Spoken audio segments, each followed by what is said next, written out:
Hi guys, my name's Nathan, I'm 21 years old and I play the viola. And my name's Sophie, I'm 18 years old and I play the violin. So we're going to share a few tips and advice with you today on our instruments. Yep. First of all, I'd like to say that, there's not too much difference between a violin and a viola. The viola is slightly bigger and it has a deeper string. So, where Sophie, if you play your lowest string, which is a G, my lowest string would be a C string, but my higher range is a bit lower than Sophie's. So, whereas my highest string is an A string, my highest would be an E string. So same family, but just different ranges in sound. One tip that I like to do sometimes when I'm playing is to include some trills and vibrato, just to improvise up and make it flow a bit. And a good way to allow this to happen is to keep your fingers very loose. So when your hands are tight, it's very hard to move and for you to do what you want it to do. And so keep your hands loose, and the power comes from the bow. So how much dynamics you want is all in this wrist. With Sophie's trills and vibrato, I like to do a technique called sliding. I'll show you. So basically, if you wanted to hit a note, let's say you want to do this note. Instead of, playing it like that, you could play it like... So it's just a little bit more of a... If you wanted to add a trill, which Sophie just showed you, you could do it like...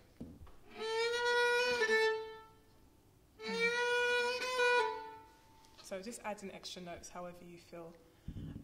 Another good tip, which is hard to do, sometimes I don't follow it, but it's best to follow it, is the wrist here. So it's very easy to just relax your wrist to hold the violin up. But the best thing to do is to extend your arms so that you can be more free. And if that's difficult for people who are just starting or who've been playing for a while, a good idea is to get a ruler and a hairband or elastic band and attach the ruler across your hand so that it's impossible for you to bend. And then after a while, when you remove it, you'll have that right technique. Finally, with the wrist, which I mentioned, which is used mostly for the power and the technique, the bow hold is quite important. So it's important that your finger sits there. And sometimes it likes to slip, or some people hold it like this or up here. But if you're finding that your fingers are slipping, a corn plaster, so those circle plasters, if you stick it on your bow, your finger will sit in it quite nicely. And then when you're moving, it won't move, and then you can remove it when you feel you're ready. Okay, so we've got a few bits of advice for, people who are just picking up the instrument and they don't really know where to start. So we play by ear. We can read music, but we play by ear. And one of the ways that we've managed to do this is by knowing our scales and arpeggios. By knowing your scales and arpeggios, it just helps you know your instrument better.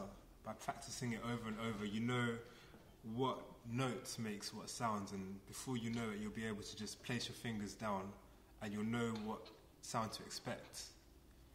Scales are also important in when you want to place runs or extra add-ins into whatever piece you're playing.